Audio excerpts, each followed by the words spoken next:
Alpes Perchées vous emmène à la découverte des stations les plus emblématiques des Alpes. Au programme, un parc national, des animaux protégés et des challenges sportifs. Alors accrochez-vous, vous allez en prendre plein les yeux.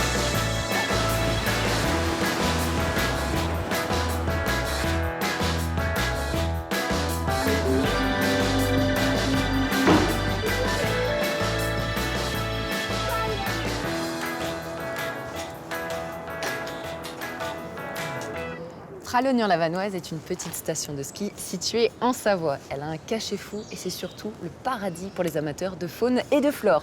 Pour me la faire découvrir, j'ai rendez-vous avec Sébastien dit Bastoun, médaille d'argent aux Jeux Olympiques de Salt Lake City. Salut Bastoun. Sandy, Ça salut. va? Tu vas bien? Bien, très bien, et toi? Bienvenue à Pralognan, en Merci. Tarentaise. Tu es né ici, toi? Je suis originaire d'ici, voilà, 45 ans que j'habite là. Elle est quand même réputée, en fait, cette station. Oui, elle a été réputée notamment pour l'été, avec en 1860 la première ascension de la Grande Casse D'accord. par Matthews. Ouais. Et c'est vrai que ça a donné un essor à Pralognan pour toute la fréquentation qu'il y avait pour la pratique de la randonnée avec les glaciers, mais aussi la promenade familiale. Donc en fait, il y en a pour tous les goûts. Il y a pour ceux qui aiment l'été comme l'hiver. Tu as plein d'activités toute l'année. C'est vrai qu'on n'a pas de nombreux kilomètres de piste, par contre il y a de quoi se faire plaisir et c'est ça que la clientèle recherche à Pralognan, ce côté sauvage et naturel.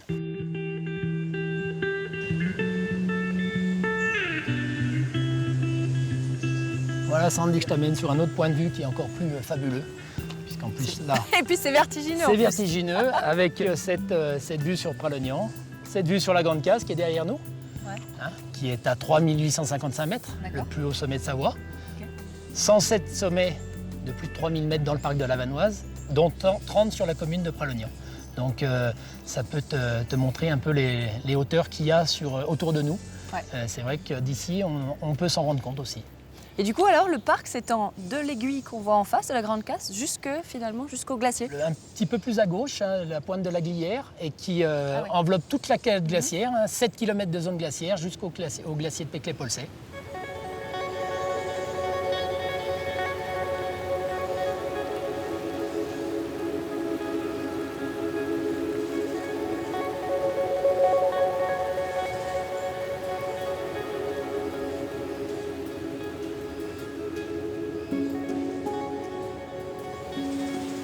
Alors, Pralognan, c'est la porte d'entrée du parc national de la Vanoise.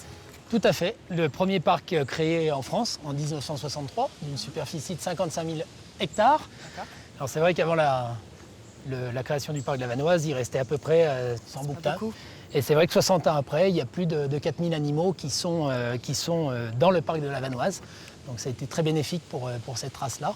Et on peut voir tous les animaux. Aujourd'hui, tu as du chamois, tu as du chevreuil, tu as du cerf qui vivent aussi à très haute altitude, la marmotte, l'aigle. Tu peux voir des aigles aussi? On a l'aigle aussi, l'aigle royal qui est sur la commune de Pralognan. C'est pas un bouquetin que je vois là au-dessus? Ah oui, oui, Au-dessus des deux je pierres, crois regarde. que... Attends, je vais mettre un coup de jumelle. Effectivement, un beau bouquetin mâle. Tu vas voir? Regarde, sous la pierre, tu l'as ouais, très bien vu à l'œil nu. Avec les jumelles, tu devrais Ça y est, t'en bien sortir. Voilà. Il est superbe. Ah bah écoute, je l'ai vu de loin en tout cas, je crois que j'ai eu de la chance, mais... Non, espérons tu as l'œil montagnard. Ah bon, ça va alors. Bonjour. Je cherche. Ah oui, il y en a une là-bas sous le caillou. Où ça? Là-bas? Voilà, tu vois le plus gros caillou qu'il y a dans le pierrier, eh ben, tu regardes 5 mètres en dessous, dans l'axe de toi. Elle est en train de se faire bronzer sur un caillou. Elle est trop mignonne. Ah, il y en a une deuxième à côté.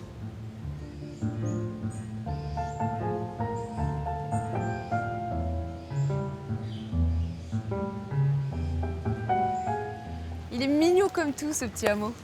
Petit hameau qui appartient au village de Pralognan. Il y a plusieurs hameaux, il y a le hameau des Fontanettes, le hameau de la Croix, le hameau des Priots, qui sont un peu excentrés, mais qui étaient des lieux d'agriculture à l'époque, où les agriculteurs venaient avec leurs bêtes pour pâturer les prés qui étaient autour. Et c'est le nom Pralognan vient de ça. Le diminutif était à l'époque les prés éloignés. C'est du patois, en fait, En c'est patois, ça? voilà. Pralognan. Pralognan, les prés éloignés. Et puis toutes les maisons se ressemblent. Je suppose qu'en fait, il y a vraiment des règles à respecter. C'est mur en pierre et toit en tôle ou en bois, quoi. Tout à fait, c'est vrai qu'à l'époque, les matériaux utilisés étaient la pierre, comme dans beaucoup d'endroits. Les toits étaient faits en lauze ou en tavaillon, avec ce qu'ils trouvaient à l'époque. Et c'est vrai qu'on a su préserver aussi ces hameaux de village qui ont été réhabilités forcément, mais qui ont été réhabilités intelligemment en préservant la nature. J'ai l'impression que tout le monde se connaît ici. Oui, petit village, 700 habitants. Aujourd'hui, tout le monde est capable de mettre un nom sur un visage. Et puis, je vais te montrer qu'on a su aussi préserver nos traditions à Pralognan. Je vais t'emmener voir Monsieur Maurice. C'est là? C'est ici. Bonjour. Bonjour Maurice. Bonjour jeune homme. Je te présente Sandy. Sandy qui veut découvrir ton métier, ta passion, qui est la gravure sur bois, avec un opinel, qui est un couteau, le couteau savoyard. Je vous regarde, Maurice, alors. La première coupe, c'est toujours la plus dangereuse, il faut la faire en premier. C'est très précis comme geste, hein, parce qu'on ne veut pas sortir du dessin. Maurice donne des cours l'été, donc de gravure sur bois. Ah oui? Et tous les dons qui sont récoltés sont redonnés à l'église de Pralognan pour payer les vitraux. D'accord. Bah, c'est généreux, tout ça. Et je peux essayer, moi, alors? Bien sûr. Ah oui. Alors, on tient le couteau comme un crayon. Ok. Et la main sur la table. Allez, bien. Allez-y. Ah, un je petit la peu. lève un peu, là. C'est Ah. Alors après, on tourne et on prend dans l'autre sens. Comme ça? Vous partez, vous allez jusqu'au bout. Voilà. Ouh. C'est beau ça. Regarde avec un peu d'entraînement. Vous faites ça depuis combien de temps, Maurice? Depuis que je suis à la retraite. D'accord. Donc quoi, 20 ans? Ah non, 30 ans. J'ai 87 ans, faites le compte. Et vous étiez dans le bois, déjà? Vous étiez Non, ébéniste? non, non. Non? Mais ici, à Pralognan, on est presque tous nés avec un bout de bois au bout du nez. Ah, c'est drôle, ça. Ah oui, ça c'est sûr. Merci beaucoup pour cette initiation, du coup, à l'Opinel. Ouais. Voilà, j'ai fait ma première petite rosace, j'ai fait ma première petite pétale. À bientôt, Maurice. Ouais, On y bientôt. va? Allez, on y va. Bonne soirée, mes enfants. Au revoir. Au revoir. Il est excellent, Maurice. Ah, c'était sympa, hein, c'est une belle découverte. Quel personnage? Tu sais que Pralognan a été capitale du curling pendant les Jeux d'Albertville. Non, tu me l'apprends. Donc c'était un sport de démonstration et qui est devenu olympique par la suite. Tu m'emmènes faire du curling. Maintenant, je t'emmène découvrir le curling. Ça va être drôle. Ah, on peut rigoler parce que j'ai jamais joué non plus.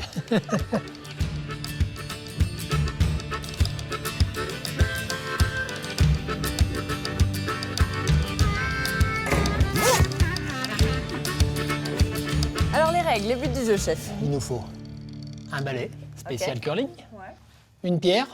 De 19 kilos. Envoyer la pierre dans la maison qui se trouve à 42 mètres sous le bouquetin qui se trouve là-bas au fond. Ok, bon, on va essayer. Eh bien, bien sûr, on va Allez, essayer. go.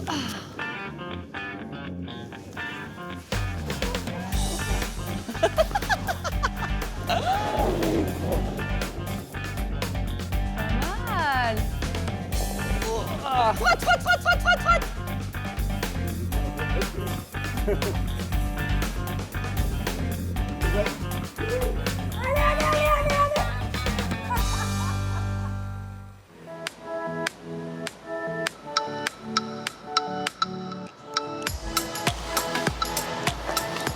Ça bouge à Pralo. Ces dernières années, le trail est devenu le sport en vogue dans les Alpes. Chaque été, Pralognan-la-Vanoise organise le Tour de la Grande Casse, une des plus vieilles et des plus belles courses en montagne. Pour me parler de cette épreuve, j'ai rendez-vous avec Sigrid, une spécialiste de la discipline. Go!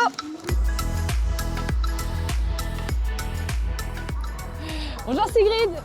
Bonjour Sandy. Il y a de l'ambiance. Carrément, ça commence à venir là. Bah écoute, ça va nous réveiller. Très bien, ouais. Bon, raconte-moi Sigrid, il est 3h20 du matin et je vois des gens qui sont prêts à courir et ils s'échauffent là. Qu'est-ce qui va se passer? Eh bien, écoute, Sandy, on est au beau milieu d'un des plus grands événements de Pralo sur l'été. Hein. C'est l'organisation en fait du TGC, c'est le Tour de la Grande Casse. Ils vont partir pour la bagatelle de 65 km. Oh, une bagatelle. Une bagatelle. Et ça, c'est pas tout. C'est que si c'était à plat, ce serait une partie de plaisir. Mais ils vont faire 3850 mètres de dénivelé vallée positive. Ça veut dire que 3850 mètres d'escalier en clair. Et du coup, ça va monter tout le temps ou alors ça va être un petit peu ballonné comme ça de haut en bas? Les coureurs vont déjà partir là pour 1000 mètres sur 6 km, 1000 mètres de dénivelé positif, donc ça va bien les mettre dedans.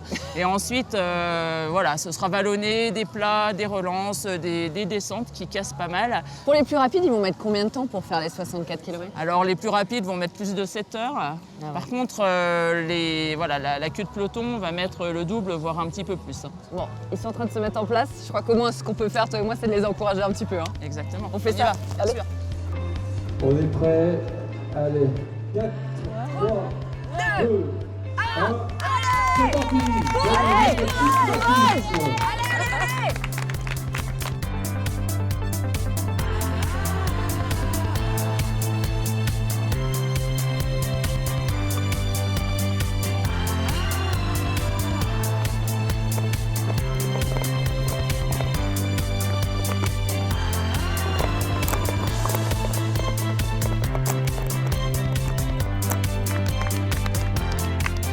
Lâchez rien. Courage.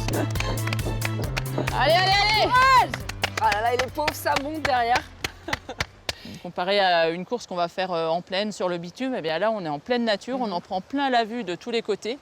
Et en fait là sur le TGC, on est dans un des plus beaux trails de France. Il y a vraiment une bonne ambiance entre eux. Les premiers vont jouer la gagne certes, mais ça reste vraiment un milieu où tout le monde va partager, bon et, du enfant, premier quand au même, hein. dernier, très bon enfant.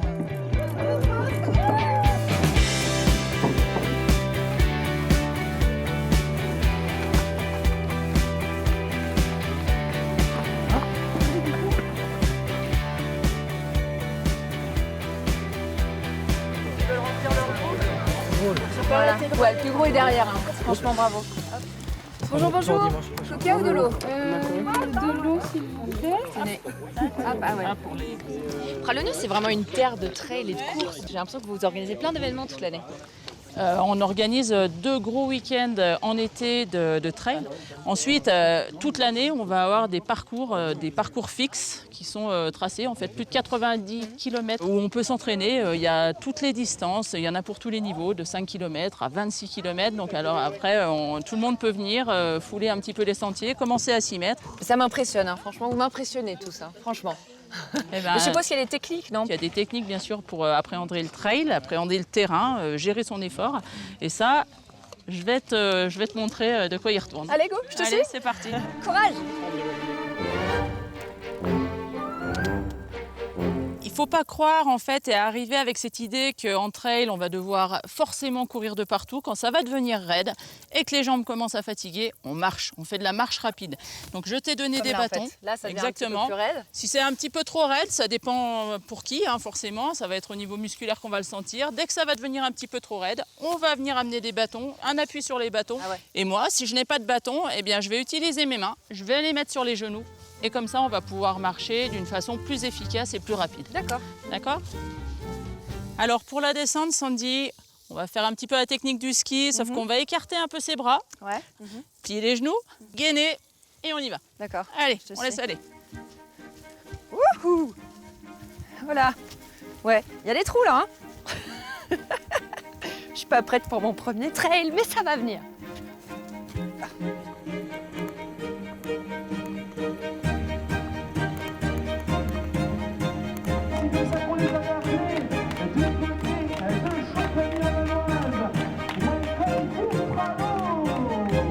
Et allez, c'est les derniers mètres. Allez, bravo! C'est là-bas. Ils sont combien à avoir pris le départ ce matin? Alors ce matin, ils étaient environ 200 à prendre le départ. Et tout le monde n'est pas encore arrivé, mais on peut considérer que 10% en gros vont abandonner, hein, dû à des petits bobos. Alors tous les finishers, là, on va voir qu'en fait, ils ont vraiment une satisfaction, que ce soit les premiers qui arrivent tout frais ou alors même les derniers, des fois, qui ont vraiment du mal à arriver. Mais peut-être qui ont par- accompli ce truc. Voilà, exactement. Ouais, Ils sont cette finishers, c'est l'essentiel. Ils vont repartir chez eux, des étoiles dans les yeux et La puis, banane. plein d'images. Voilà, c'est vraiment le summum. D'accord. Bon, nous on n'a pas couru, mais je crois qu'on a quand même besoin d'un petit ravitaillement. On le T'en mérite? crois? Non? Bah ouais, on va Allez, faire un nous petit aussi. verre. Allez, allons-y. La spécialité la plus connue de Pralognan est le Beaufort. Je pars à la rencontre de 2 cousins inséparables. Le premier, c'est Gaël, un des derniers fromagers à le fabriquer de manière traditionnelle en été en alpage. Et ensuite, on sera rejoint par Julien, un chef étoilé qui va nous proposer une recette des plus originales. J'en ai déjà l'eau à la bouche.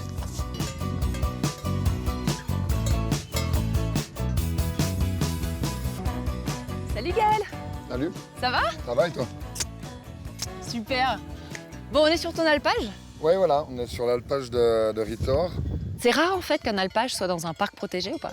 Ouais, on doit être, je sais pas, on doit être 3-4 à être, à avoir notre troupeau dans le parc. Ouais. T'as combien de vaches? J'ai l'impression qu'il y en a vraiment pas mal là. On a 100 laitières. Et alors qu'est-ce qu'on fait comme fromage avec ces vaches? On fait du Beaufort, le fromage. Le fromage. On traite 2 fois par jour et nous on fait du Beaufort chez d'alpage. Après chaque traite, on fabrique directement le Beaufort. D'accord, donc il peut pas être plus frais. Il est, on finit de traire une demi-heure après, il est dans le chaudron. Ouais. Ah, ça doit être super bon. Écoute, qu'est-ce que t'en penses si tu me montres un petit peu comment tu fais ça? Aucun problème.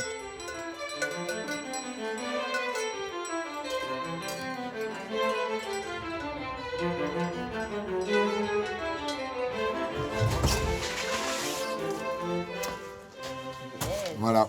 Super. En fait, les Beauforts, il faut les tourner, les saler et les frotter 2 fois par semaine. Bon. Donc c'est simple. Si tu veux me donner un coup de main, Elles pèsent combien ces meules? entre 30 et 40 kilos. Ouais, bon, ça te dérange pas si je te donne pas de coup de main? Ça va. Ça m'a l'air hyper lourd. Tu fais ton sport en même temps, quoi. C'est ma salle de muscu à moi. Donc le Beaufort chai d'alpage, tu as les mêmes contraintes que le Beaufort, sauf que tu dois... En fait, tu es hyper limité dans le temps. En gros, c'est de juin à septembre. Tu dois traire et fabriquer au-dessus de 1500 mètres d'altitude le lait d'un seul et même troupeau, fabriquer que du lait chaud, donc c'est-à-dire tout de suite après la traite, tu vas fabriquer, donc 2 fois par jour, et fabriquer de manière traditionnelle. Donc je fais un autre fromage qu'on appelle le sérac. Quand on a fini le Beaufort, dans le chaudron, il reste ce qu'on appelle le petit lait. Et avec le petit lait, on fait un autre fromage qu'on appelle le sérac. C'est du buccio corse ou de la ricotta italienne. C'est plutôt un fromage frais. C'est un fromage qui est complètement frais.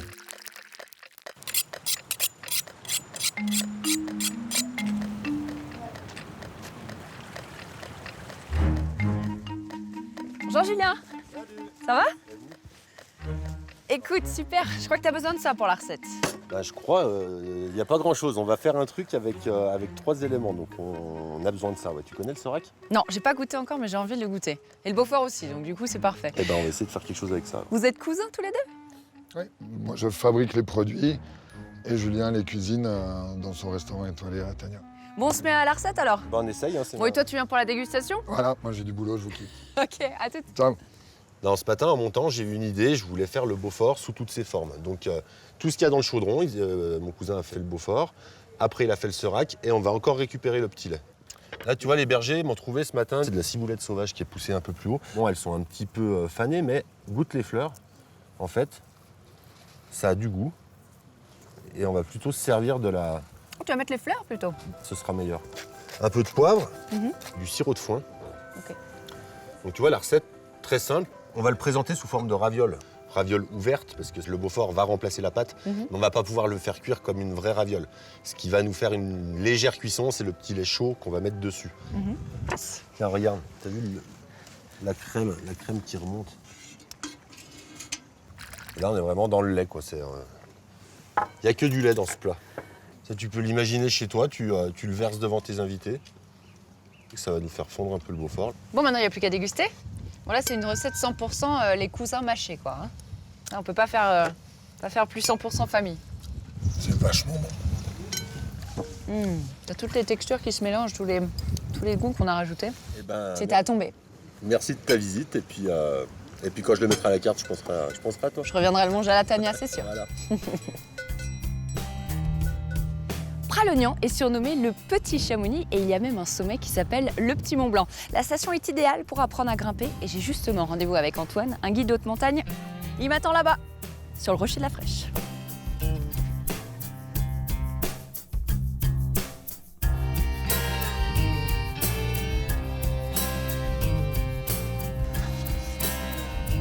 Salut Antoine! Salut Sandy, ça va? T'es en forme? J'ai hâte d'être là-haut avec toi. Ça va, t'es prête? Ouais.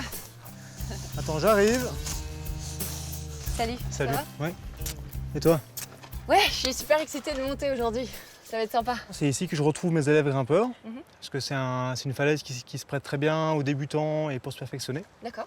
Il y a des falaises de toutes les hauteurs, de 10 mètres de haut jusqu'à 100 mètres. Donc, C'est la roche typique de Pralognan. Ouais, ça c'est du rocher calcaire. C'est un rocher qui est assez adhérent, assez abrasif. D'accord.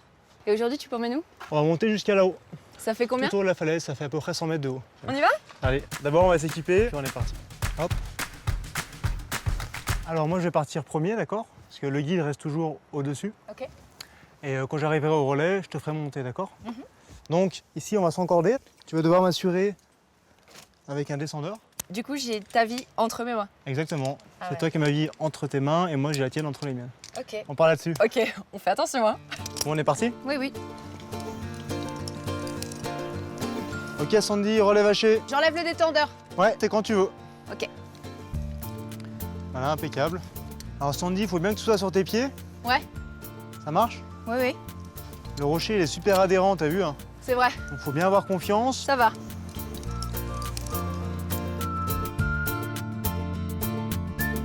Alors souvent, quand tu te demandes où sont tes prises de main, c'est que le problème vient des pieds. Monter ses pieds de 20 cm, c'est trouver 1 mètre de prise. Ah, ça pousse bien dans les jambes, hein. C'est pas tant les bras.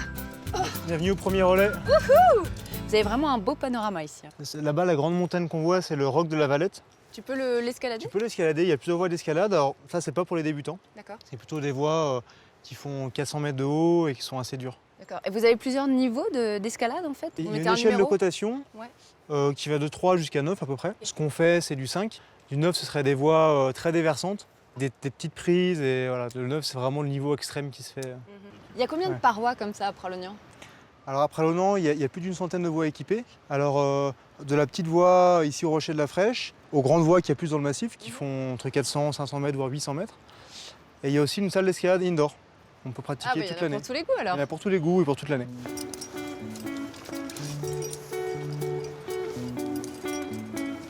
Là, tu vas voir, le rocher est un peu moins raide, mais plus lisse. Profites-en pour bien mettre tes pieds à plat pour prendre confiance. D'accord. Voilà, alors regarde, essaie de monter ton pied gauche un petit peu à gauche sur l'autre versant. Tu vois ce que je veux dire? Voilà.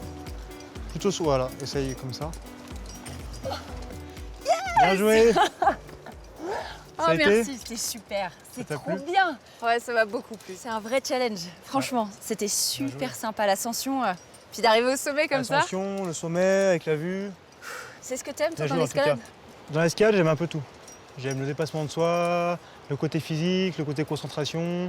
Et le partage aussi. Et le partage aussi, ouais, comme tu dis, qui est super important, de partager un moment avec son compagnon de cordée. Et puis surtout, je suppose, tous les sourires que t'as en haut des ascensions.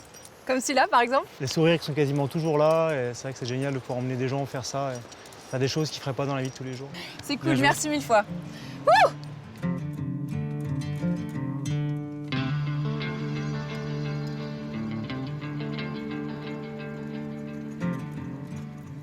Merci beaucoup. Voilà, merci. Merci. Le parc de la Vanoise est traversé par 500 km de sentiers. Et apparemment, le bon plan ici dans la région, c'est de partir en randonnée au coucher de soleil. Et là, du coup, j'attends mon guide. Mon accompagnateur ce soir, c'est Stéphane, et il m'a parlé d'un lieu merveilleux. Salut Sandy, Salut Stéphane. Ça va? ça va et toi? Attends, Alors magnifique ce panorama. Beau pays, hein? C'est beau chez toi. Beau pays, c'est gentil, merci. Pourquoi tu m'as donné rendez-vous ici? Ben, en fait, c'est un des refuges donc, du parc de la Vanoise. D'accord? Il faut savoir qu'il y en a une cinquantaine. Et ce qui permet justement de faire des tours complets de la calotte glaciaire qu'on a juste au-dessus. Et je voulais te proposer justement d'aller en direction de ce glacier. Pourquoi tu m'as donné rendez-vous à 17h30 pour le coucher de soleil? Ben, le coucher de soleil, oui, mais également parce que les sentiers ne sont plus fréquentés en fin de journée. Forcément, tout le monde est rentré au village. Donc les animaux sont beaucoup plus tranquilles. Et il y a une deuxième chose aussi, c'est qu'en plein midi, en fait, ils n'ont aucune activité. Ils se nourrissent plus, ils s'allongent en général à l'ombre des rochers. Donc du coup, si on a la chance de voir des chamois, c'est vraiment dans ces moments-là. Tiens, regarde là-bas, après les petits arbustes, un chamois. Ah ouais, je le vois. Oh. Il y a des chevreuils juste là, regarde. Là, il y en Tu a vois, deux. je pensais que c'était qu'en forêt, je m'attendais pas à en voir en montagne. Bah, en fait, ils montent doucement, mais c'est un habitat qu'ils aiment beaucoup. C'est beau ces couleurs sur le glacier là. Et est-ce que tu connais le nom de ce glacier, justement? Non. Pas Tu vas du- me le dire. Eh ben, il s'appelle le glacier du Génépi. Tu connais le Génépi, tu auras forcément entendu parler de cette C'est petite une fleur. fleur qu'on trouve en montagne, je crois. Tout à fait, qui pousse au pied même des glaciers. Et du coup, on en fait une fameuse liqueur. Et je t'en ai amené. Parce qu'à Pralognan, on a la chance d'avoir la licoristerie de la Vanoise. On va se faire un petit pot là-haut. Exactement. Et je t'ai amené des petits biscuits. Mmh. Et voilà. Bon, Allez. à la tienne. Allez. À boire avec modération, bien sûr. Ainsi s'achève mon immersion à Pralognan-la-Vanoise, en espérant vous avoir donné des envies de grand air, de sport et de nature. Restez au top et je vous retrouve bientôt pour de nouvelles aventures dans les Alpes, bien sûr.